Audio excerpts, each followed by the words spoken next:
Hi guys, welcome back to part 5. Sorry it took so long making another video. I was just really busy with school and with work, but I have not given up on the build. I promise you guys I'm gonna keep on uploading as much as I can, and I hope you guys enjoy part 5. Bye. Alright guys, so welcome to part 5 of this build.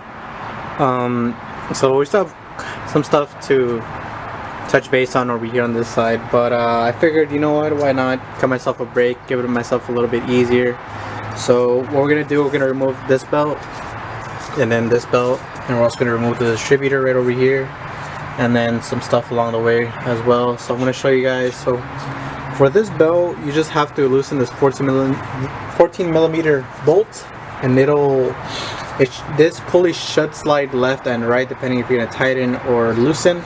I loosened mine a little bit, but I'm gonna go ahead and loosen it more and take this off.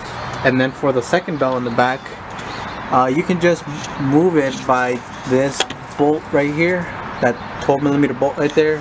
This is the one that I guess pivots the alternator, and then once you have it at the lowest setting, it should just be able to slip off. So yeah, I'm just gonna go ahead and do that, and I'll show you guys right after. And there it is, guys. So pretty much, so yeah, like I said, this pulley should pivot once you loosen this 14 or tighten it. And then on the alternator bolt right there, so this is the bolt that I'm talking about. Once you loosen that bolt, it should just pivot just like that, left and right. So yeah, just like that, and then you're able to take off this belt, the smaller belt. And I would throw these away, but you know what, like, I'll just keep them for backup. I'm gonna buy new ones, but you know, just in case I run into a problem and I need a belt, I have some available, so I'm just gonna keep them. The next thing I'm gonna do right now is just remove this distributor, and it's just held on by a 12 millimeter bolt right there. So what I'm gonna do is just remove the dipstick out of the way. Just loosen this 12 millimeter bolt, and this distributor should pivot left or right, and then you should be able to take it out. Alright, so this is the 12 millimeter bolt that I was talking about, and that just that basically just retards the timing or advances it, but once you remove that bolt, you should be able to slide it out. Careful, it isn't be oily, and as you guys know, this is a chain driven distributor, so that is gross, but here it is. Oh man.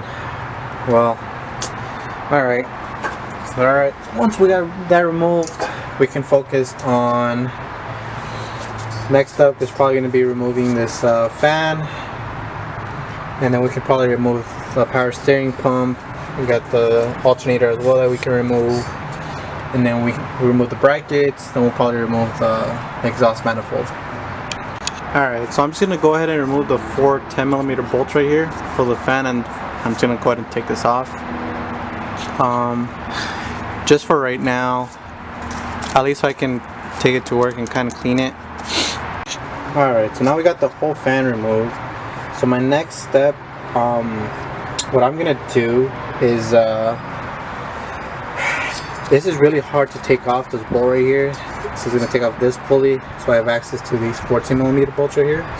But what I'm going to do, I'm going to actually get a turkey baster and suck out all the power steering fluid. I'm going to take off this 10 millimeter right here, and I'm also going to take off the power steering line, and I'm actually going to remove this whole bracket as a whole unit. So here are the 4 14 millimeter bolts that hold on to that bracket. This is what I mean, that it comes off as a whole unit, like once you take off all those 4. So as you guys can tell, there's 2 here, 1 here, and then this 14. Alright, so here's where we are currently. I already took off the reservoir right here. I also took off the hose that gets connected right here with the 10 millimeter bolt. Right now, just to take this whole unit out, we just have to loosen this one, which I already kind of did. Just make sure to have like a little drip hand ready, so most of the power steering fluid is going to drip out, and then I can go ahead and take this out, and that should be it. I'll show you guys in a moment. And there it is, guys. There's the power steering pump completely taken out as a whole unit. And like I mentioned, make sure to have like a little drain pan ready, because it is going to leak from the line. And yeah, there it is. We have a little bit more space. And then the next thing to take off would probably be the exhaust manifold and probably the alternator. But I'll see you guys in the next video for that. Bye.